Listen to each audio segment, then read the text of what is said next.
ठठो मां ख़बर आहे अवां ताईं पहुचाए पिया। लखा दिनो झिरकाई जी रिपोर्ट मुताबिक़ त गस्टा तालुके ठठे जे थींदड़ इलेक्शन में गस्टा यूनिटन जे ईंदड़ रिज़ल्ट में कवी पैनल खे वॾी अक्सरियत सां कामयाबी नसीब थी रही आहे,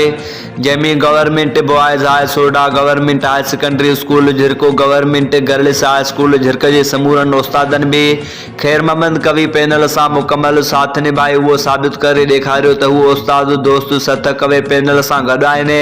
गस्टा यूनिट सोडा जे ईंदड़ इलेक्शनी नतीजनि मूजिबि यूनिट सोडा तां उस्ताद सत ख़ैर मोहम्मद कवी जे unit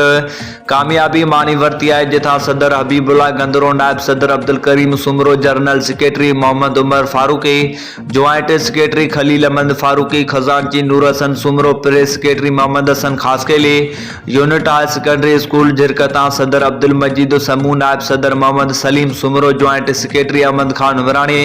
general secretary Ayatullah Khan Samoo, खजानची Ilmuddin Turk, press secretary Munir Dal, unit government girls high school Jhirk तां सदर जायका, नायब सदर miss Nabila, general secretary Sajida, joint secretary miss Afroz, खजानची मिस ताज़ीन,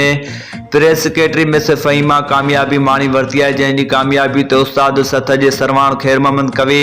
इल्ताफ़ अहमद मलाव, हबीबुल्ला गंदरो, हामिद मुगिल ऐं ॿियनि ख़ुशी जो इज़हार कंदे चयो आहे त उस्तादनि जे मुकमल साथ ॾियण ते खेनि हर यूनिट तां कामयाबी मिली रही आहे। इंशाअल्लाह सॼो ज़िलो कामयाबी